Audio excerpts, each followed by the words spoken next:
और आप लोगों के मनुष्य शरीर क्यों मिला, इसका सदुपयोग आप कैसे करेंगे। यह मनुष्य शरीर बड़े भाग्य से आपको मिला है। महात्मा कहते हैं, किताबों में लिखा है कि मनुष्य शरीर बड़ा अनमोल, और सदगुरु मिले तो भेद देखो। सदगुरु ही ये मनुष्य शरीर का रहस्य बता सकते हैं। हम तो उनके सेवक हैं। उन्होंने हमको भेजा है कि आप जाओ गांव-गांव में इस मनुष्य शरीर के विषय में बताओ। ये मनुष्य शरीर में कौन ऐसी पावर है जो इस शरीर को चला रही है, और दुनिया का सारा सुख ये मनुष्य शरीर भोग रहा है। बताते हैं, गुरु महाराज बताते हैं कि इस मनुष्य शरीर में बहुत बड़ी अमोलक दौलत है, जो आत्मधन की दौलत है, जिसे हम जीवात्मा कहते हैं। और जीवात्मा हर मनुष्य शरीर में, हर जीवों में है, लेकिन यह मनुष्य शरीर सर्वश्रेष्ठ है इस धरती पर। क्यों सर्वश्रेष्ठ है? इसलिए है कि परमात्मा ने मनुष्य शरीर में प्रभु को पाने का, मिलने का, दर्शन करने का रास्ता फिट किया है। वो किसी भी दूसरे जीवों में नहीं है, इसलिए आप सर्वश्रेष्ठ हैं। यहाँ तक कि देवताओं को भी ये मनुष्य शरीर दुर्लभ नहीं है। क्यों नहीं है?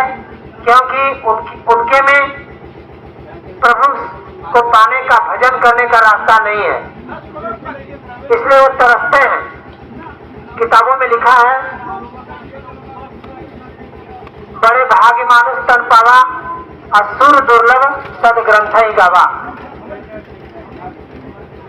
फिर लिखते हैं कि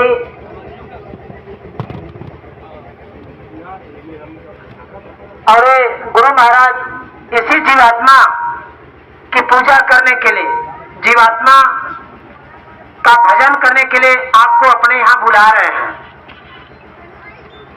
इसलिए बुला रहे हैं कि आप इस मनुष्य शरीर में हमेशा दुख, तकलीफ, मुसीबत आती रहती है। ये कैसे दूर होगी?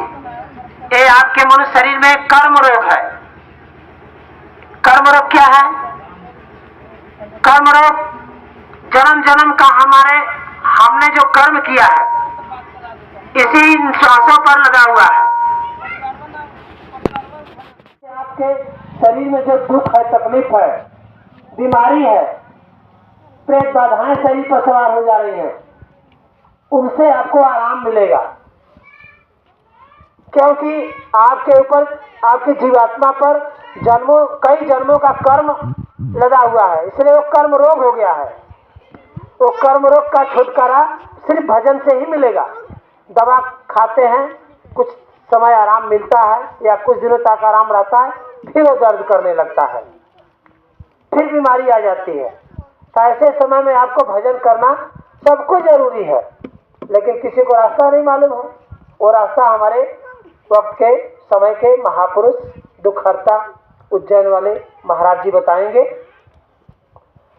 और ये सदगुरु आपको मिलने जा रहे हैं, सदगुरु का दर्शन आप करने जा रहे हैं, इसलिए आपको अनंतों फलों का लाभ मिलेगा।